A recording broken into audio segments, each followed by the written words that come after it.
Y'all, are we ready for the Kody and Janelle fight? Because I'm ready for the Kody and Janelle fight. These ones are always way more interesting than just the, like, little floofy bits, as I like to call them, that we get. So, I'm down to let's talk about this, because yesterday's was kind of like, oh, we already know all this stuff. This gets a little bit in the weeds, and I kind of enjoy it. So, if you're new here, hi, I'm Cozy. I like to talk about sister wives and related reality television shows here on YouTube.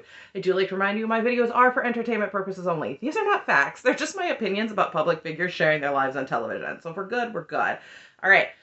So Janelle says the holidays are over and she's going to have a fight, lunch, with Kody. It's the same thing anymore, isn't it? Neither acknowledged the day previous, Kody's birthday, had been their 30-year anniversary. All right, then. She does mention she's not seen him in person for a long time, but the clock is ticking on this payment on Coyote Pass. And because of the breakdown of the family, as they love to call it, there's been zero communication and zero cooperation to get it paid off. And all she wants is for Kody to say something, to have some sort of plan for how to make that happen. She doesn't trust him anymore, and she is making contingency plans. I don't blame her. I would be too. She's only talked to one lawyer so far, but there's more out there, and it sounds like she's going to call them all. Kody breezes in, sits down, and says, how are things going for you? And Janelle immediately starts talking about the land. She is not going to give him the chance to dance around it. She's not going to give him the chance to distract her. Boom, we are on it. And she says, we need to put our heads together and get this figured out. Kody tries to dodge it as quick as he can. And he's like, we have months to go. And she's like, we have 3.5 months. It's almost February. And she says, if we don't have the cash to pay this off, we need to figure out other financing. And she points out that if they can't make this balloon payment that's due in a couple of months, technically the owners can take the entire property back. And she admits this was a terrible contract. Of course it's a terrible contract when you use the land you bought outright as collateral for the land you're trying to buy and then make balloon payments at the end. That's a tough go. I'm with you there, Janelle. Kody reminds us again that Christine gave back her stake in the land, and now that there are only 4 owners of the property, and he is not interested in doing Janelle any favors.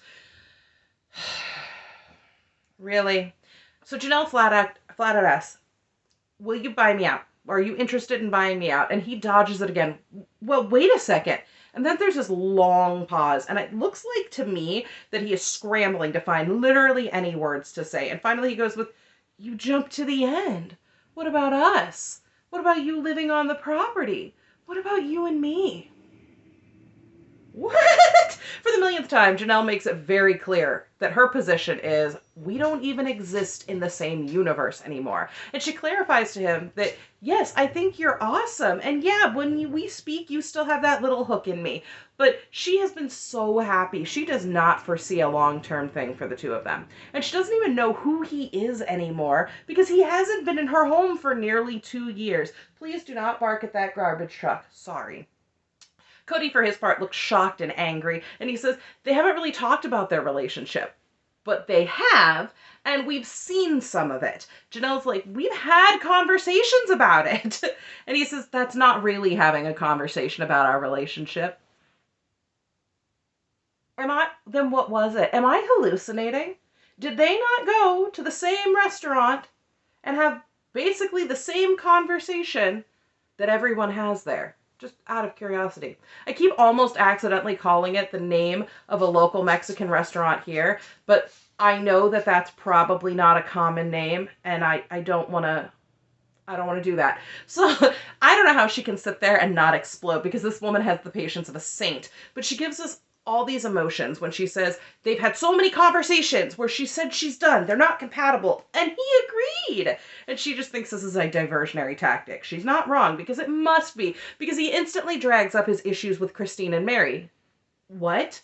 And how now he can be friends with Meri, and he'll never say another bad word about her. Sir, this is a Wendy's. Like, Kody tells us discussing reconciling is a pipe dream for both of them, but this is a pipe dream for you, because she literally just told you she's not interested. He goes on to say that he's discussing it because he just wants to be back in the good graces of his children. But reconciling with Janelle, he thinks would mean some sort of power game where he has to give her all the power in the relationship.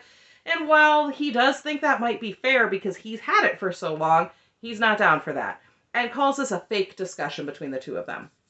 And he believes that it's fake because in his heart's truth, neither of them want to be accountable for the breaking up. But Janelle has taken that upon herself just in the last 5 minutes of this show alone, saying she has said she is done.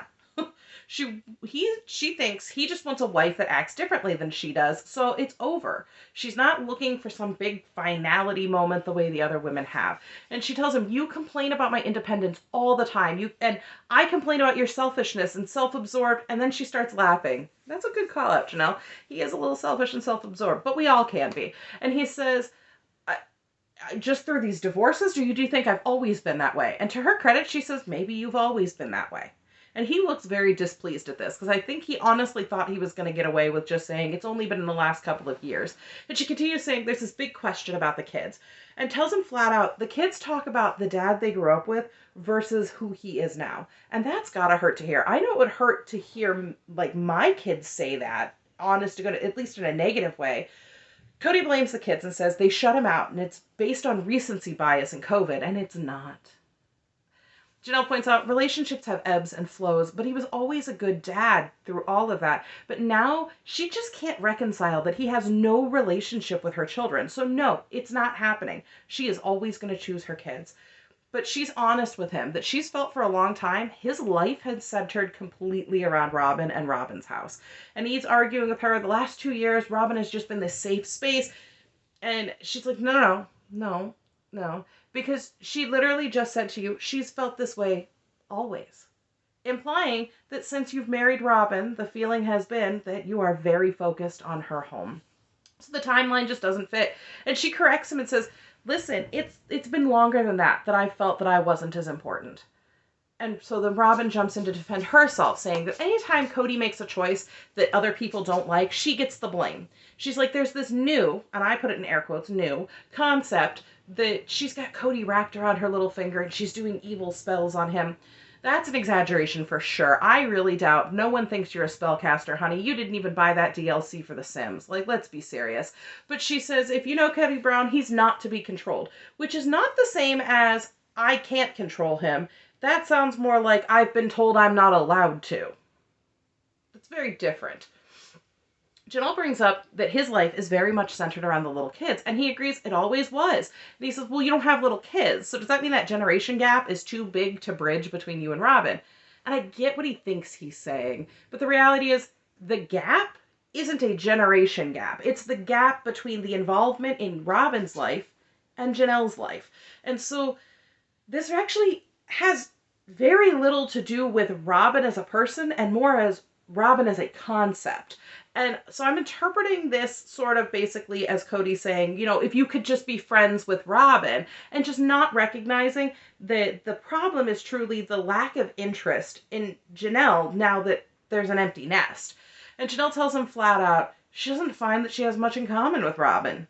Kody looks confused, and I don't understand why. It's beyond me. Obviously, Kody feels like he has a lot in common with Robyn, but not everyone has the same feelings, emotions, experiences, likes, dislikes, any of that stuff. And Janelle starts and stops an explanation by saying that she feels like it's a problem that she's not, and I feel like the rest of that sentence is friends with Robyn, but I don't really want to put words in her mouth, especially when she explains that she remembers that they were traveling at one point, she thinks for her birthday, and he got angry at her and upset with her about a private conversation Janelle had with Robyn, all about purchasing the house that they just sold in Flagstaff. And she doesn't know how he would know about that unless Robyn told him. That definitely displays a reason for any mistrust that Janelle would have with Robyn. And Janelle elaborates, all she had done was simply asked Robyn, please don't buy something that is going to just chew through our resources, which is the same request she's made any time that purchases or rentals were on the line. This is not the only person or the only discussion we've seen her have about this. And she says, we were in agreement at the time, and then Robyn went and told on me to Kody. Of course, Kody takes this as an offense to Robyn and accuses Janelle of just being mean to her. But Janelle's like, I don't know how you would know any of this because I never brought it up to you. Hi, buddy. The dog has arrived. Robyn's side is similar to Janelle's and vastly different to Kody's, and I'm still not sure if I entirely trust it. She's like, I told Kody that Janelle and I were in agreement about not buying this house, which they bought. And then Kody got mad at Janelle, and Robyn got in trouble with Janelle, even though she says she agreed. And she only told him because she felt like he should know that Janelle and Robyn were in agreement. And I want to believe that this is Kody being angry because this was the house that he wanted. And Janelle was going behind his back to Robyn to take it away from him. But some of this just seems too perfect. Almost like Kody and Robyn are trying to distance themselves publicly from one another without actually distancing from one another. It's that same weird vibe I get from Prince Harry and Meghan Markle, where, like, they're not doing things together, but we're still supposed to believe everything's happy hunky-dory at home. It's just so off. You know what I'm trying to say? Kody points out that, or points at Janelle with his fork, just accusing her and angrily demanding, do not go down that road. That we're trying to heal things. Heal what? It seems to me in this episode, you've let go of Christine and were unburdened by Meri, so now Janelle is all the source of your ire. And he says, more destruction is not going to help them here. So she backs off, even physically, putting her hands up to show, okay, got it. And she says, if I can't talk freely, then let's just leave it as I don't want to. And the song and dance kind of makes you forget the original question was, what about us and what about the land? Are you living there kind of thing? Janelle says that this is what happens whenever she or the kids try to talk to him about Robyn. He doesn't want to go there. He doesn't want to talk about her. She's perfect. And she goes on to refer to Robyn as the sacred cow. And I know this imagery obviously conjures up thoughts of Hinduism because it would. But honestly, I can't help but be reminded of the golden calf idol from Exodus 32. Essentially, Moses goes up to Mount Sinai, right, to converse with God. And it's at this point where the 10 Commandments and the law are received by Moses to be brought back down. But once he gets back, because it's been a long time, I don't know, I genuinely can't remember if it gives a specific number, but it's been at this point years, essentially. The Israelites have built this golden calf idol similar to one of the Egyptian gods they had just left and began worshiping it, sort of to replace Moses as the leader. So Moses has to intercede with prayer before the Israelites meet destruction. And it kind of seems like to me, in the absence of his other wives, even though that was by his choice, Kody has built himself this golden calf idol and inadvertently brought about the destruction of all of his other relationships. And I'm not sure that this is what Janelle specifically was thinking of, but it's what I thought of. And she goes on to say she doesn't know how he expects to be in a plural marriage with her when he has this person he worships. And she points out that part of being a plural husband is that you have to be able to hear everyone equally. We leave that there and head on over to Utah, where it's Meri's birthday, and it is time to reveal the carriage house. Now, guys, we haven't talked about the carriage house in so long, I kind of forgot that it existed. But Blair and Jen have been hard at work, and Meri's so excited, and she says that just it being done now is just such a very, very good thing. It's very, very good timing. It's been about a month since the split with Kody, and I assume she means the release because the picnic table breakup was longer ago than that. She's still grieving the loss of what she assumed to be forever. And so I can very much see why having something new would be such a big deal. But Jen's getting teary-eyed, so excited to finally show Meri what they've done. And Meri says that she runs her online clothing business. We all know it's LuLaRoe. And that this is going to be her office space here at the B&B with just a little gym upstairs for her to keep working. And she reminds us that this was a storage space, unpainted walls, concrete floor, nothing special. But she has very high expectations because she's seen Blair's work, and Blair does not disappoint. Meri is thrilled. You can see how excited she is, and she's gushing about the beautiful countertop. No pink sparkles.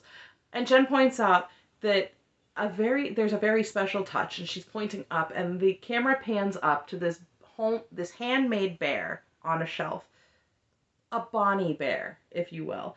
They've had some of Bonnie's clothes made into memory bears, and now this one gets to sit and watch over things with Meri. And Meri remembers how much her mom loved the B&B and loved living there. And so she's thanking Blair and Jen for everything with tears streaming down her face. She's talking about how good it looks. She is so happy. And we flash back to Kody telling Meri, there's no money for the B&B. And Meri's asserting herself, and she's like, I am not waiting. I'm going to go work my butt off. I'm going to go make sales. I'm getting this $40,000 and I'm getting this house. And she says, don't expect me to feed at any of the family functions because I need to do this. And looking at it now, I think it's absolutely wonderful that that was the attitude that she took, that this was hers and she needed to make it hers, because everyone else having a piece of this, it'd be devastating. And she points out that in the years since she's been doing everything alone, and she's had to grow into that, and part of growing into that was having this home back in her family. She heads up to see her little gym, and it is also beautiful. I love the brickwork. It's lovely. That's something I've always, every time I build my dream house in the Sims, the kitchen has exposed brickwork. I love it.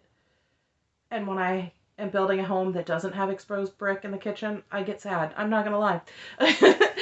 Blair and Jen have left her workouts and little encouraging notes on the chalkboard to keep her moving, and she says she has a space for her pole dancing. I mean, TRX. And I didn't know what that was, so I looked it up. It's apparently a form of suspension training. And Meri's like, I'm officially a single woman, but I am not ready to talk about dating. And Jen and Blair get their little aside, and they're talking about how happy they are that Meri just loves this space. And Jen admits, yeah, there were tears, but that made me happy too, because Meri's so good at controlling her emotions. And so what that says to me is that Meri finally being able to let go, Jen really knew she meant it. And Blair says, she deserves this good, she deserves this happiness. And Meri settles down at her table in her chair and says, if they don't want you at their table, make your own. And she invites Blair and Jen to sit down at her table with her. And they both squat down as though they're in chairs to join her. And Meri's like, I'm not going to be where I'm not wanted. And I'll have my own table. And people who want to be with her will be at that table. And she's so happy about the life that she's creating and this table that she has. And Blair's unloading cakes and desserts from a bag, and Meri gets to blow out her candles. But then we have to leave all that happiness to go back with Janelle. And she says the fact that there are even sacred cows that she's not allowed to talk about is a giant indicator that something is wrong. If you'll recall, one of the things we were always told about Kody and Janelle is that they were able to talk about anything. So this next bit made me laugh because of a subtitle failure. Kody says, but you can talk to me. And the Max subtitles say it as the probably more truthful, you can't talk to me. I know it's silly, but I laugh so hard because whoever's writing these subtitles was like, no. And Janelle says, there's a bias, and I'm not interested in that. And Kody just repeats bias back to her. He tells us that Robyn has this card that says victim on it that she likes to play. Wait, no, did I say that wrong? Janelle has a card that says victim on it that he likes to play. What did I say? Anyway, Janelle says that that's such a man thing to do because she, a woman, is just trying to speak up and protect herself, and here it is being labeled negative victim behavior. And she tells him she doesn't know if this is ever going to work. She wants to be on an equal playing ground and begins to say she wants to be able to talk before Kody cuts her off, quite ironically, to tell her the playing field is always equal. Janelle said, this is why. I can't even explain it to you, and you're getting angry when I bring up certain subjects. And he argues he's not getting angry about certain subjects, and then again interrupts her to say, and there are no sacred cows. He tells us his primary motivation to reconcile with Janelle is the family. And he speaks slowly, deliberately, and says that for that to happen, he wants her and I to partner because this has never been a real partnership. Janelle finally gets to say Kody's words back to him. I almost don't consider us married anymore. And he leans in, half smiling, and starts a well then, before she cuts him off. Her spiritual beliefs say, we're married. And then he interrupts her to tell her to cut the BS, and she says, no. Beautiful. She says she needs him to know that she struggles with how to proceed here because she doesn't want to go back. But she's telling us she doesn't want to be married to him anymore. She doesn't know who to ask for a release, though. She knows Meri got one, and I wonder if that's the context behind the discussion with Meri that we know is upcoming. Janelle points out they're both in the same boat. They haven't been in that congregation for a long time. So if you follow Notes to Self 444 here on YouTube, you'll know the prophet's already said that he's willing to give Christine and Janelle a release. And if you don't, what are you waiting for? Go follow them, because Corey and Melanie are great, and they give such great insight to the AUB. If you're not sure, Melanie is the daughter of the prophet of the AUB, the one who gave Meri her release. Janelle thinks maybe she can get one, and somebody forward her the link to Melanie's channel.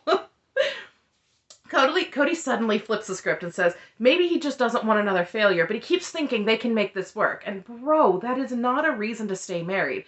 I don't want to fail is not the same as I value you as my partner. And let me tell you, I don't talk all the time about a lot of the things in my personal life, but there was a time in the last 7 years that divorce very much seemed on the table over here. And I am so absolutely grateful that we decided we valued each other and the life and family that we had built in order to heal that rift that we had over just saying, well, I don't want to fail, so I guess I'll stick with you.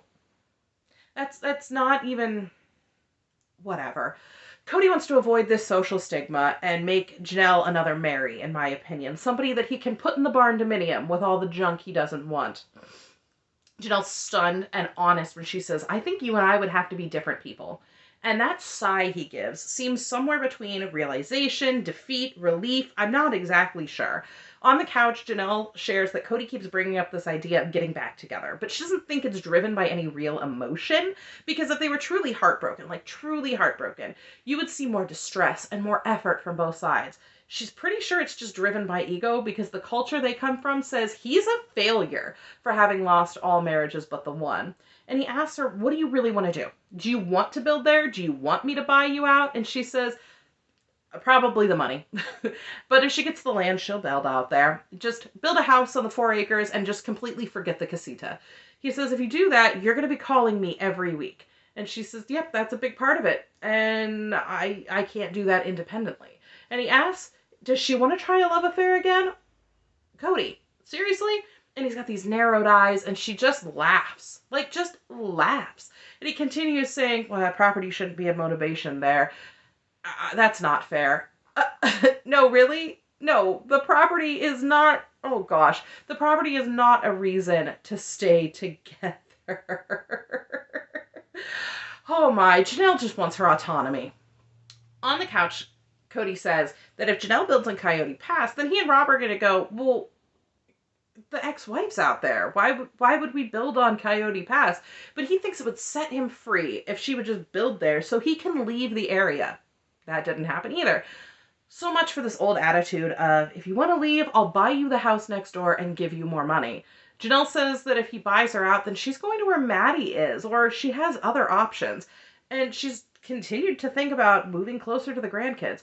Kody takes this opening to say, why didn't Maddie call me to tell me she was having another baby? And Janelle's super honest and says, the kids are all very estranged from him.